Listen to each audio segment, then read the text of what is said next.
And I think we will make a start. So thanks again for showing your interest in the surgical science and practice courses. We have a master's in surgical science and practice. We have a postgraduate certificate in quality improvement and patient safety. You're going to learn about both of those courses and the modules which form them over the next 20-25 minutes or so, and then we'll have time for questions at the end. And just so that you're aware, the session is being recorded. You'll be able to get that after the event. And as mentioned, if you have a question, please use the Q&A function at the bottom. If there's a raise your hand button, that won't be being used during this session. Please do use the Q&A at the bottom to put any questions. And we'll mainly come to those questions at the end of our short presentation. And to introduce myself, I'm Tom Revington. I am the course director for both the master's course and the postgraduate certificate. I'm a lecturer within the medical sciences division at the University of Oxford. And I also run one of the 6 modules that form the master's course, Quality Improvement and Systems Analysis. I've been working in healthcare improvement and organizational change within healthcare settings for around about the last 20 years. But I'm not a doctor. We have plenty of people that are doctors and surgeons teaching on the course, but I'm not one of them. And I'll say a bit more about the mix of faculty that we have in a moment. And I am joined by Olivia. Super. It is wonderful to have everyone here today. My name is Olivia Lounsbury. I serve as the Associate Course Director for this program, as well as a Research Fellow in Oxstar, which is the simulation center here. I'm pursuing my DPhil, which is a PhD here in Oxford. So I spend about 50% of my time doing applied quality improvement work within hospitals and healthcare organizations, and the other 50% of my time doing teaching and research. Thanks very much, Olivia. Just to recap what we're looking to cover over this session, we're looking to give you an overview of the courses and answer your questions. We've got a set of questions down below which we're going to go through in the presentation part of this webinar, but we also are looking forward to hearing your questions and to coming to those after the presentation aspect. So we'll be talking about who the courses are for, what you're going to learn, the faculty that you would be taught by, the structure of the course, because we've got a relatively unusual structure which is intended to make the courses as flexible as possible and as open to people in full-time work as possible. And we'll also talk about how you're assessed. So the people that you see in the photo there were on the Quality Improvement Science and Systems Analysis module, which ran just a couple of weeks ago in Oxford. That photo was taken on a sunny morning, you can see. And I'm showing this photo to illustrate the range of people that we have on the course. I think it's one of the things that makes it fascinating and great fun to teach on, and also I think for students to be part of. So I'm going to give you a few ways of looking at the group of people here. The first is just sort of generically, why are people coming to the course? So it's people that want to go beyond their current level of practice, and that can be centered around I want to provide better for my patients, and it can also be more about the healthcare organization and system that you're part of, and those two things obviously have connections. People are often coming to us because they are looking at making a shift in their career. That's either something that they have decided on already, or they are looking to set themselves up for some kind of career shift in the future. And that could be progression, or it could be adding something to their role. So often those of you joining that are clinicians will add to the clinical aspect of your role over the course of your career. It might be a leadership role, it might be research, clinical education, or other kinds of roles. And it's also designed, as I mentioned, for people that want a part-time learning structure, because you have a full-time role. We do have some people on the course who are not in full-time roles, but most people are in full-time roles, and the course is designed to accommodate that. It's not to say it's not a significant commitment. It is a significant commitment. You should know that. But nearly everybody you see in that picture has got a full-time job, and they are taking the postgraduate certificate or the master's alongside that full-time role. And my summary of what we're offering and what the course is looking to give you is the non-clinical skills that clinicians need to thrive in healthcare organizations. And the background to that is, if you are a clinician, we do have a few non-clinicians, and I'll say a bit more about that in a moment, but if you are a clinician, you'll have had training which gives you your clinical skill base, and you'll be refining that every day in your clinical practice.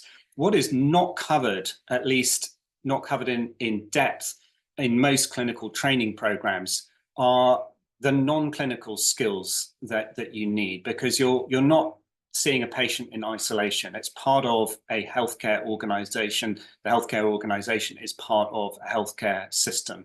And that has a major impact on how effective you can be, on the care that you can provide to your patients, and also how much you enjoy your work. We do, I think one motivation for coming to the course can be frustration, people feeling frustrated that the system doesn't work in the way that they see that it should work or could work. And they want to find out how they can make a difference, how they can influence others, influence organizations. So that's generically who the course is for. In terms of the people that you're seeing in the picture, a core group, a core constituency for the course is surgeons, and that's often surgeons who are at one stage or other in their training, from a wide range of surgical specialties. Alongside that, we have more senior doctors who are, at any stage in their career. We had, not in this picture actually, but still enrolled on the course, we've got a cardiac surgeon who's transitioning out of doing clinical work towards the end of their clinical career, but it is doing this course to allow them to transition into a more clinical education role. So we've got medically qualified, surgically qualified students across the full kind of range of career stages. On the left, those are mainly people that are on the master's, although some people start on the postgraduate certificate, and it is possible to bridge from the postgraduate certificate onto the master's course. On the right-hand side now, starting with the ITU senior nurse staff, these are principally people who are enrolled on the postgraduate certificate, although again, we do have some people who are taking the MSc in surgical science and practice who are not surgeons, and that's because we are covering the non-clinical skills which you need. So it's also relevant to people who are not in surgical disciplines. So as you can see, we've got a few different types of role there. And then broadening it out still further, we have got actually a couple of GPs in that picture, and people who are not healthcare providers themselves, but are in affiliated areas. So quite a diverse range of backgrounds that you would be part of. And it's also very broad in terms of where people are coming from. And the list of countries that you see there are just the people in this photo. So it really is, a very broad range of different places around the world, different healthcare systems. And that is another aspect of being part of the faculty on the course and part of the student body that I think makes this particularly interesting, because you've got opportunities to learn and compare how healthcare systems work around the world. So moving on from who's it for to what will you learn, the list that you see there on the left-hand side are the 6 modules that make up the master's course. And you can find out more about what is covered in each of those 6 modules on the course website. I think we'll have a link to that for you at the end, but that's probably something you've already looked at. If you're doing the postgraduate certificate, then you do the first 2 of those modules. Those would be mandatory modules. And then you pick from one of the next 3 that you have the choice about which of those feels most relevant to you. If you're taking the master's course, then you take all 6 of those modules. And in addition, you, in your final year, will do a year-long supervised research project. And most people do that on something that is grounded in their current workplace, so that it is relevant, and it's about taking what you have learned, integrating it and applying it in a setting that you're looking to make some sort of change to or make a difference to. Who teaches you? What you've got over the next 3 slides are just a small sample of our faculty. The two that you see here teach on our human factors module. And what you're going to see in each of these slides is that we have got a mix in this, both courses, the MSc and the PG Cert, of faculty who are doctors who have developed a special interest and an area of expertise in one of the non-clinical skills that we cover during the courses. And then we have got people that have developed, have got an expertise from outside healthcare, but have then specialized in applying that within healthcare. So here you've got Helen Hyam. She's an anaesthetist, and she has developed her kind of special interest and research interest in application of human factors within healthcare. Dr. Laura Morgan is not a medical doctor, but she is a human factors specialist and has worked primarily within healthcare over her career so far. Similarly, the 2 members of faculty that you see here. So on the right-hand side this time, we've got a surgeon who has developed a special interest in innovation and technology within healthcare. Steve New, on the other hand, is not a doctor, is a specialist in operations management, so the sort of physics of making systems work well. But has a great deal of experience of applying that within healthcare. And finally, Carol Pedden on this page is our medically qualified member of faculty and anaesthetist by background, and has had a large number of leadership roles. She's actually done a great deal in quality improvement as well, but she currently teaches on our leadership and management module. Richard Gleave is a manager by background, but has gone on to take on a number of senior roles within government agencies that have a healthcare interest, Public Health England, and the Health Security Agency at the moment. So I hope that gives you a sense of, we have a really broad range of faculty, a lot of different backgrounds, and we're looking to bring together both the medically qualified people that have got a particular expertise in some aspect of non-clinical skills, and people from outside healthcare but who understand healthcare and have applied their specialism within a healthcare setting. And this is to remind me that you are going to learn a great deal from your fellow students as well. And indeed, the faculty learn every year from our student body.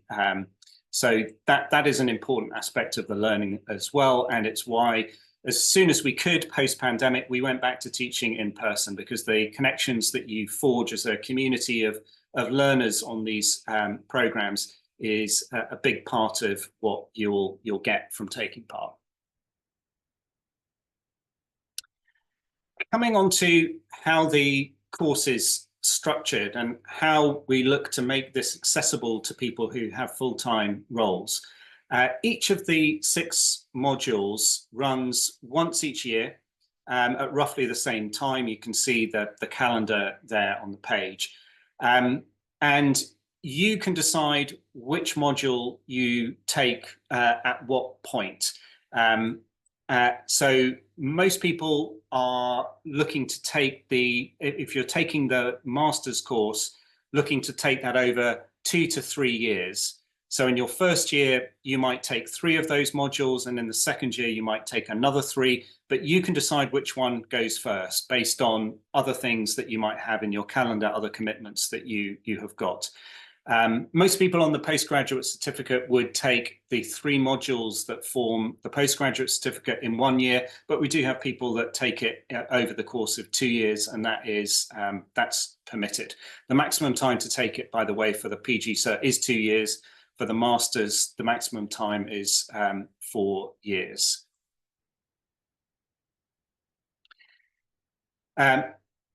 So as mentioned, the course is what we refer to as variable intensity. So you can flex in any given year how many modules you take. And some people spread it out evenly over 2 or 3 years. Other people, for example, maybe if you have got a fellowship that allows you more time for study, might take more of the modules in that particular year, say 4 modules, and then take the other 2 when you're back to a more full-time clinical role. And yeah, the research project is taken in your final year. The ideal situation, I think, is that you've taken all of the modules before you move on to the research project, but that's not mandatory. We do sometimes have people that are embarking on their research project in their final year. They might have 1 more module which they are still to take during the course of that year.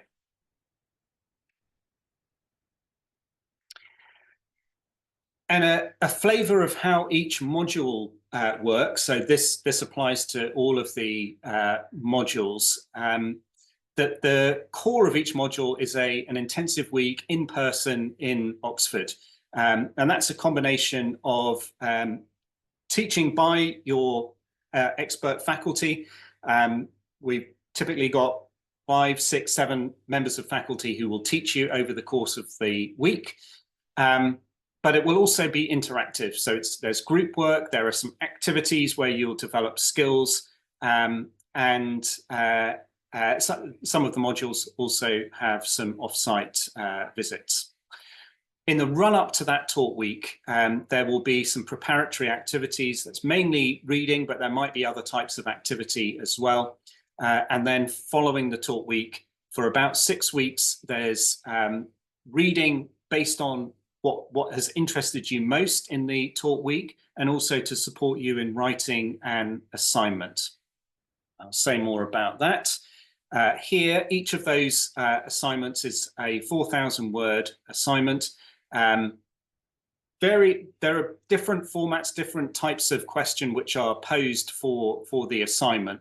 But what we're looking to do with each of these is to help you apply what you have learned, ideally to apply it to your own work setting. The marking of those assignments is always done by 2 markers independently, who will then agree a mark. If you're on the master's program, then you will also have a research project which you write up as a dissertation. It's a 15,000-word dissertation. You'll have an Oxford supervisor over the course of that year, and then at the end of it, you'll submit that dissertation, and the marking process is the same. It's read and marked by 2 markers independently, who then agree a mark. to finish up, before we come to questions that you may have, a couple of our students talking about the experience that they have had. I'll let you have a read through what Emiko had to say. She finished with us a year or so back. And Emiko, one of the things that she's noting there is that an important part of the student experience is the connections between students. During the talk weeks, especially, often students are organising their own get-togethers, and in fact, a number of students will look to either come for a week before or stay on for a week after the talk module in Oxford. So that gives you another opportunity to further connections in the student body. And then Layla, who completed her master's last year, and I think what she's holding up there is the research which she published following her research project and dissertation. And Layla moved straight into I believe it was an associate professor role following her master's. So she's an example of one of the people that's looking to add a research and academic role alongside the clinical work that she continues to do. And I think that's all we wanted to say to give you an overview, and we're very happy to take any questions that you have. I think there's one question in the Q&A for you, Tom. Is there a reason why there are more surgical trainees versus medical trainees that are taking this class? Yeah, great question. So I will just leave that up there for a moment. If you don't have, so I'm going to come to the question, but if you don't have any of those details already, then you might want to just take a picture or jot that down. And I'm just then going to come out of sharing the screen, because I think then I'll be able to see the questions coming through. So thanks, Olivia. In terms of why have we got more surgical than medical students, that principally, I think, comes down to the name. It's the Masters is the Masters in Surgical Science and Practice. So we naturally attract people with surgical backgrounds. In a way, the question could be put the other way around as well. Why do we also then have people from non-surgical backgrounds? And that comes back to our focus in each of those 6 modules is on generic non-clinical skills, which are important for clinicians to have. And those skills apply just as much whether you're a surgeon or whether you're a physician, or indeed whether you are in other clinical disciplines. And we've got, for example, some specialist nursing staff that have started on our MSc program. So the answer to the question is it goes back to, I think, the name and the origins of the course, but the content is as relevant for non-surgeons. Fantastic. The next question I have up on my screen is, are there any bursary options for people coming from overseas? And I mean, so the direct answer would be yes, there are options. And you'll get all of the details in the link which Diane is going to provide for you. I would just say that there are a limited number of Oxford bursaries or scholarships. They're competitive, as you would expect, but we've had success from our students in applying for and being given scholarships that are funded by Oxford. And then there are often a range of more specialist scholarships and bursaries that may be from the institution that you are part of, or it may be the country that you're coming from. Thank you. Our next question is, do we need to be registered from the GMC to be on this course? No, is the short answer. So we've got plenty of students who are our international students who are not GMC registered. They will be registered with whatever the equivalent is in their country of origin, but you do not have to be registered with the UK GMC. If you're a UK-based surgeon or physician, then it would be very likely that you are going to be GMC registered. But actually, we do currently have an example of someone who has come back, a UK national. They have been in practice overseas for about 10 years. They've come back, so they do not have their GMC registration currently. They will be re-registering at some point, but they don't have it at the moment, and that's not a barrier to applying for the course. Fantastic, thank you. Just going in order, and we have a number of great questions, so I'll start at the top. Somebody said, I am a physician associate from India with a surgical background. Am I eligible for this course? Yes, you would be. Super. All right, next one on my list is from an anonymous attendee. Can I apply if I'm a junior doctor that is not in a specific medical training program yet? A junior doctor, not in a specific medical. So I'm going to take that as what you might be, your situation may be that you're not in a specialist training program as yet. The course was originally set up and designed for people who were in specialist trainings. So in the UK system, many of you will be joining from other systems around the world, but in the UK system, after you've finished your undergraduate medical studies, you would do 2 years of what we call foundation year training. So you've not specialized at that point. The course was not designed with foundation year or equivalent year students in mind. However, we have had now 2 foundation year doctors that have joined the program, and that's because they have made the case that they've got a specific reason why doing the program earlier than we would usually think is best made sense for them.